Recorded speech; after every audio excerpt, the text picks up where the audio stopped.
कोलकाता कांड पर बीजेपी की सांसद हेमा मालिनी का भी बयान सामने आया, जिनका कहना है कि जो हुआ वो काफी दुखदायक है। ऐसे वातावरण में काफी असुरक्षित महसूस होता है। मुझे भरोसा है कि सरकार कुछ करेगी। तो हेमा मालिनी का बयान कोलकाता की घटना को लेकर, जिसमें उन्होंने कहा कि ऐसे वातावरण में काफी असुरक्षित महसूस होता है।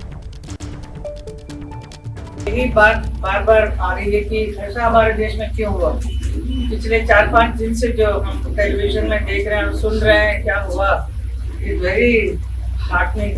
तो मुझे बहुत ही दुख होता है कि ऐसे महिलाओं के साथ ऐसा अत्याचार, ऐसा घृणा, दिल दहक जाता है सुनकर।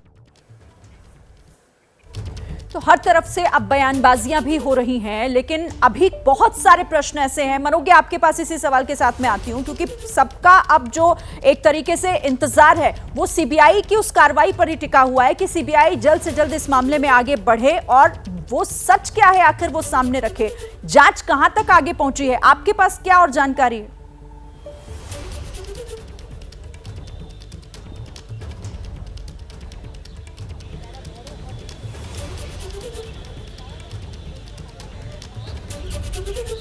जांच, अगर मैं ये कहूँ कि बिजली की गति और तेज़ी से आगे बढ़ रही है, लेकिन उसको किसी अंजाम तक पहुंचाना बहुत ज़रूरी होगा। कल 22 तारीख है। 22 तारीख वो दिन है जब सुप्रीम कोर्ट में रिपोर्ट पेश करनी है सीबीआई को। ऐसे में उनको बहुत सारे तथ्यों के साथ सुप्रीम कोर्ट में जाना पड़ेगा, क्योंकि जो बात एक बार लिख कर दे दी गई उसको पत्थर की लकीर मानकर आगे बढ़ा जाएगा, उसे ही नींव माना जाएगा इस पूरे केस के इन्वेस्टिगेशन की। जहाँ तक अभी तक कोलकाता पुलिस का सवाल है, तो कोलकाता पुलिस ने कई सारे नोटिस भेजे हैं उन लोगों को जिन्होंने अलग अलग तरह की टिप्पणियां की हैं या फिर कोई बात बोली है इस पर अलग अलग प्लेटफॉर्म्स पर इस समय जो सबसे बड़ा सवाल उठ रहा है और सारी नज़रें हैं वो हैं सीबीआई पर। आज गाड़ी का लाना, गाड़ी को बुलाना, संदिग्ध हैं अगर संदीप घोष, तो उनके चारों तरफ घेरा अब कसता चला जा रहा है।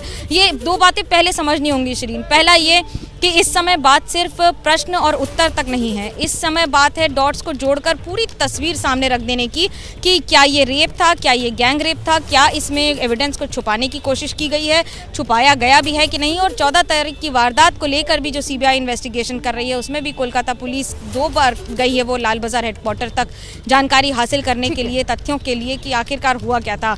3D मैपिंग हो गई है, सब कुछ हो गया है, लेकिन ऐसा नहीं है कि इससे आप सीधे निष्कर्ष पर आ सकते हैं कि आखिरकार हुआ क्या था, इसके पीछे कारण क्या थे, हत्या क्या एक जगह हुई है। मैं आपके पास फिर से लौटूंगी। जैसे ही घड़ी का काटा दोपहर 2:30 पे आए, बबीता जी का दिल सास बहू साजिश के लिए मचल जाए। और ये है इनकी बहू, पूरे दिन ऑफिस की टेंशन हो जाए गॉन जब ये करें अपना फेवरेट शो फ्री टाइम पे ऑन।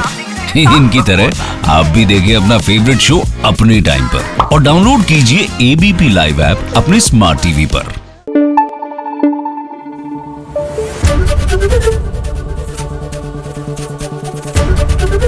एबीपी न्यूज आपको रखे आगे।